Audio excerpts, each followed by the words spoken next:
Welcome to Tomorrow Unveiled, your weekly guide to the future, shaped by technology and innovation. This past week, it's really felt like a critical moment, hasn't it? Where all these theoretical talks about AI's impact has suddenly become very real, tangible stuff. Our dedicated research team has been hard at work, pulling together the key insights and, honestly, some surprising facts from the latest reports. So our mission today is to unpack these big shifts, help you understand what's really important and how tech is changing society, like right now this week. We'll dive into how AI is reshaping work, transforming education, influencing global politics, and, highlighting some tough ethical and economic challenges we're facing. Okay, so let's start where I think many people feel it most directly, AI and jobs. The data we've seen shows over 10,000 AI-driven job cuts just in July. Just July, yeah. And if you look back since 2023, that number's over 27,000 job losses tied directly to AI coming in. That's a pretty big number. It really is. And, what's striking is that these aren't just abstract figures on a page. We're seeing actual corporate strategies playing out.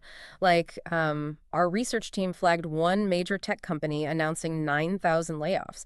That brings their total for 2025 to over 15,000 people, even though they just reported record profits. Wow.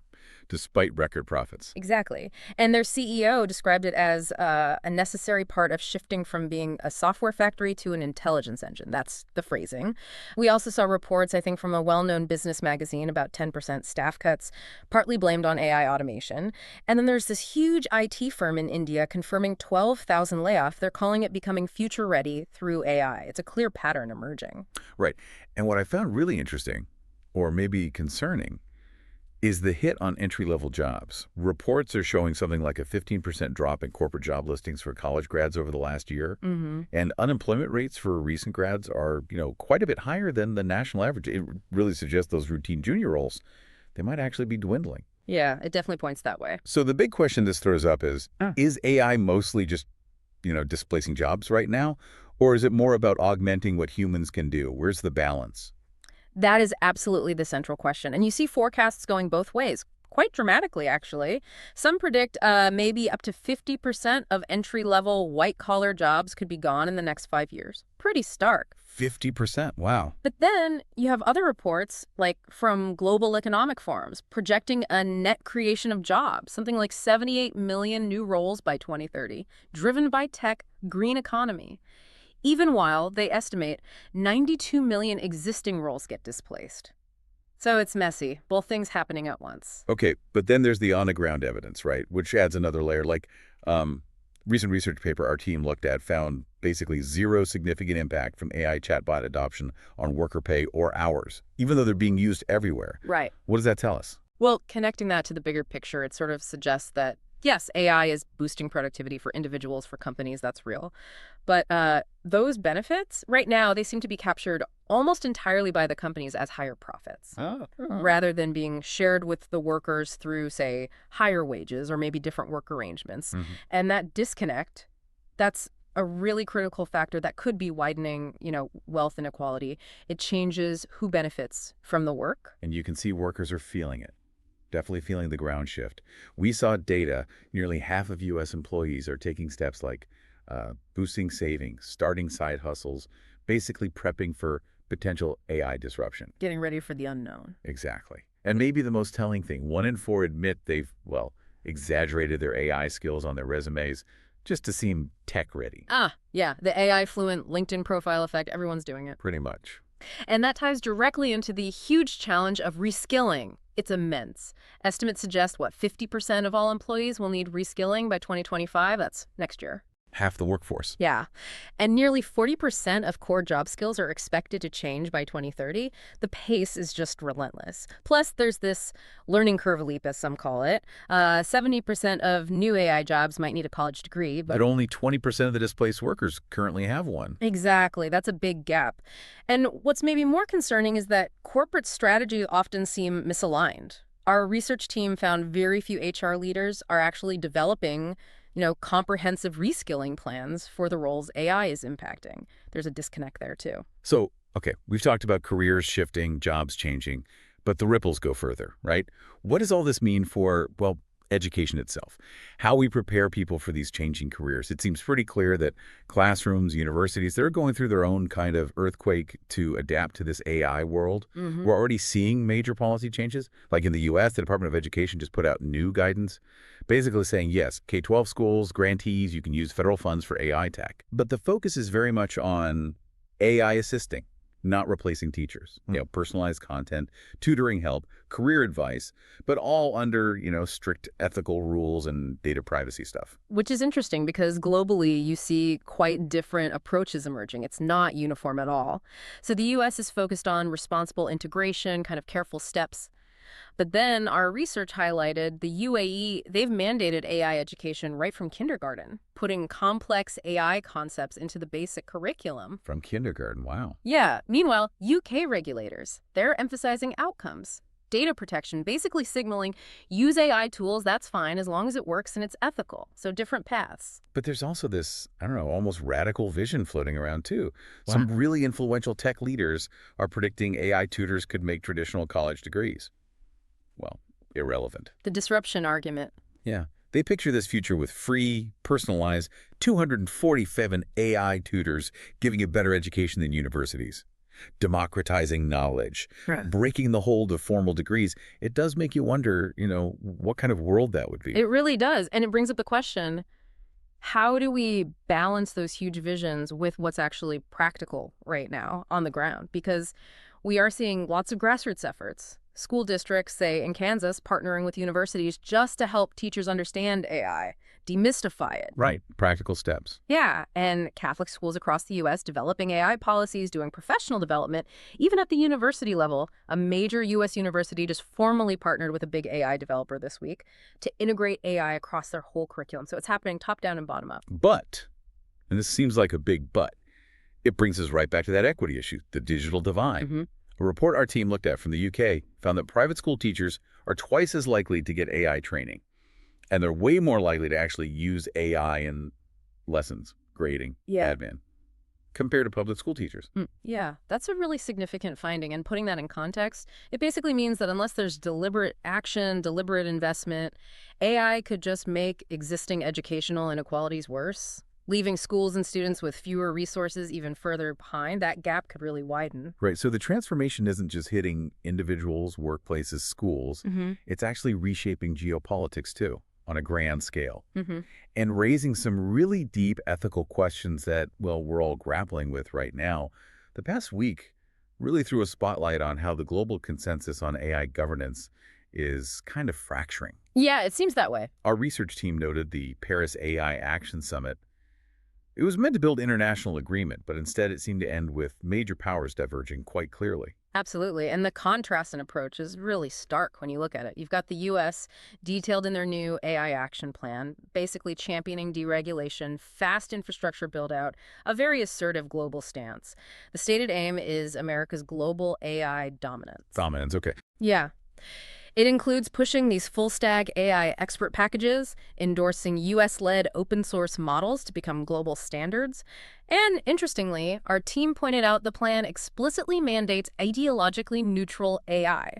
It directs agencies to revise federal frameworks to, and I quote, eliminate references to misinformation, diversity, equity, and inclusion, and climate change. Okay. Quite a specific directive. It is. Then on the other side, you have the EU and France pushing a vision of pluralism and sustainability. They're prioritizing AI that's open, inclusive, transparent, ethical, safe, secure, and trustworthy.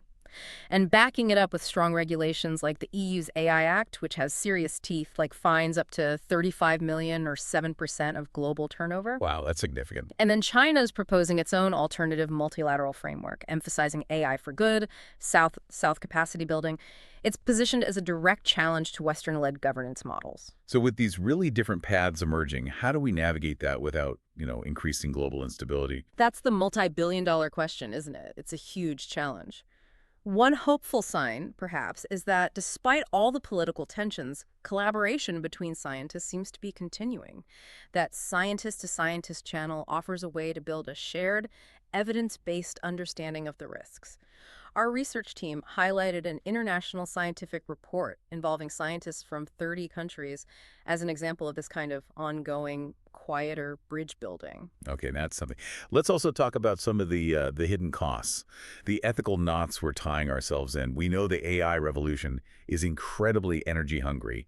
Building and running these massive data centers uses huge amounts of electricity and water. Immense amounts. One major tech company, for instance, saw its total carbon emissions jump by nearly 30% since 2020. And that rise was directly attributed to building out its AI infrastructure. Yeah, the environmental footprint is undeniable. So beyond the direct financial costs, what are these sort of hidden tolls AI might be taking on society, maybe even on how we think? Well, yeah, it's definitely not just environmental. There's a growing concern about AI's effect on our, let's call it, cognitive environment. Studies, including one from a major tech company itself, actually suggest that relying too much on generative AI tools can lead to an erosion of critical thinking skills. It's this phenomenon called cognitive offloading. Cognitive offloading. Okay, explain that a bit. Basically, instead of doing the hard thinking ourselves, we sort of offload it to the AI. A bit like how maybe using GPS all the time might make us less good at navigating naturally. It's efficient, sure, but it risks weakening our own problem-solving muscles over time. Right, I see. We let the machine do the thinking. Potentially, yes. And then, of course, there's the huge issue of data privacy, especially when AI gets into the classroom. Yeah, that seems critical. Yeah. Educational AI needs tons of sensitive student data to work well, right? Exactly. And the risks inherent in that are pretty significant. You've got data breaches. Our research team cited an example where personal records for hundreds of thousands of students were leaked from an online exam proctoring service. That's terrifying. Definitely. There's the lack of inherent privacy in many popular conversational AI tools, which often use our conversations to train themselves. Right, your chats aren't always private. Not necessarily. And there's even the risk of, like, catastrophic data loss if an AI system messes up badly. There was a recent incident highlighted where a command line tool accidentally deleted a developer's files irretrievably. Imagine that with student records. Oh, wow. Plus, this constant monitoring could create a kind of surveillance culture in schools, which might stifle, open discussion and real learning. Okay, so stepping back from all this, what does it really mean for us? This AI transformation is clearly not smooth sailing. It's creating friction, definitely around economic inequality, both within countries and between them. Some models, some early evidence, actually suggest AI could reduce wage inequality. Oh, interesting. How? Well, for instance, by automating some non-routine thinking tasks done by high earners, or maybe by boosting the abilities of lower-skilled workers. Okay, so potential leveling down from the top or boosting up from the bottom. Sort of, but... And this seems to be the more dominant view now. Yes, there's a very powerful counter-argument, championed by economists and backed by recent research our team compiled. It argues the main effect will actually be a dramatic increase in wealth inequality, not wage inequality. Wealth, not wages. Okay, explain the difference there in the context of AI. Well, the idea is that the huge productivity gains from AI, they're projected to flow primarily to the owners of the AI systems, the owners of capital, not primarily to labor, not to the workers using the systems. So wages might stabilize or shift a bit, but the wealth generated disproportionately benefits capital owners. Got it. So the core takeaway is AI isn't just changing how we work, but fundamentally who benefits financially. Precise. Which means policymakers could be looking at wage data, thinking things are okay, but missing this much big, potentially destabilizing divergence in wealth. Exactly. And that same dynamic plays out globally, too. High-income nations have a massive head start in the things you need for AI, advanced digital infrastructure, huge amounts of capital, which just reinforces their dominance, making it harder for others to catch up. So if companies are getting the productivity boost, the profits, but workers aren't seeing it in wages, what are the immediate policy ideas to maybe rebalance that? Well, this directly leads to the question, how do we future-proof our societies against this kind of inequality? And discussions around things like universal basic income, UBI, they're really gaining traction. UBI is definitely being talked about more seriously now. Absolutely.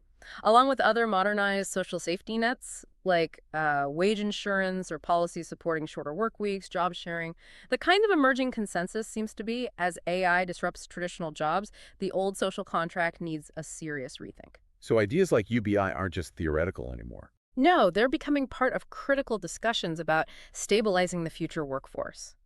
We're seeing pilots, policy debates. Places like Scotland, various U.S. cities, Ireland extending basic income trials for artists, even reports of UBI becoming, quote, less foreign in Chinese media as AI job loss becomes a real concern there, too. Interesting. So looking ahead then, the research points to a few possible scenarios for the workforce, right? Yeah, broadly speaking, there's the optimistic view, the augmentation pathway. That's where AI successfully enhances what humans do, jobs transform, but we don't see mass replacement. Okay, the best case scenario, maybe. Perhaps. Then there's the disruption and displacement pathway. This Yeah. is where, pure efficiency, cost-cutting logic dominates, leading to widespread technological unemployment. A more worrying path. Definitely. And then there's a more radical possibility, the agentic transformation. Mm. This is where AI systems become capable of carrying out complex tasks independently, which could fundamentally redefine what we even mean by a job. Right. That's a whole different paradigm. It really is. So navigating these possibilities, trying to steer towards a better, more equitable outcome, that needs deliberate, proactive action. Now, our research team compiled some key recommendations. For policymakers, it's about things like rethinking tax and labor laws, maybe favoring investment in people, in human capital, over just automating things away, Right. strengthening and modernizing those social safety nets we talked about, and guiding public research money towards AI that complements humans, not just replaces them. And what about for businesses? For leaders? For them, it's about adopting a human-centric AI strategy, framing AI as a tool to augment the workforce, not just cut costs or headcount, making strategic reskilling a top priority, like C-suite level important, and setting up strong, responsible AI governance within the company. Makes sense. And finally, educational institutions. Yeah, for education, it's about fundamentally overhauling curricula, focusing on those uniquely human skills complex, problem solving, critical thinking, creativity, emotional intelligence. The things AI currently can't do as well. Exactly. Integrating AI literacy as a basic foundational skill for everyone, and really embracing lifelong learning models, flexible credentials like micro-credentials, adapting to that faster pace of change. It really feels like these developments from just the past week underscore we're already in it. We're living through this pivotal moment, actively shaping the AI society of tomorrow. Absolutely. And this transformation, it brings real challenges. Inequality, job shifts, deep ethical questions. But the research shows they aren't necessarily insurmountable. Right. The narrative doesn't have to be negative, does it? Not at all. If stakeholders, governments, businesses, educators, individuals act with foresight, the outcome could be a future where human potential is augmented, where work is maybe more fulfilling, education more personalized, economies more abundant. But achieving that future-proof society, it demands vigilance, adaptability, and crucially, that commitment to people-centric strategies. Like that CEO quote, AI adoption efforts are futile if companies can't get employees on board. Exactly. And you could extend that. AI's advancement will be futile for society if we don't bring everyone on board. Well said. We always love hearing your thoughts on this, whether you're watching on YouTube or listening on your favorite podcast app. Please leave a comment. Let us know what you think about how tech is changing society this week. And if you're finding this insightful on YouTube, please do take a moment to like this video, subscribe to Tomorrow Unveiled, and definitely turn on notifications so you never miss our updates on the future. If you're listening on a service like Apple Podcasts or Spotify, we'd be incredibly grateful if you could leave us a rating and review for Tomorrow Unveiled. It genuinely helps us reach new listeners. Thank you so much for joining us on Tomorrow Unveiled. We'll be back next week to continue diving deep into the future.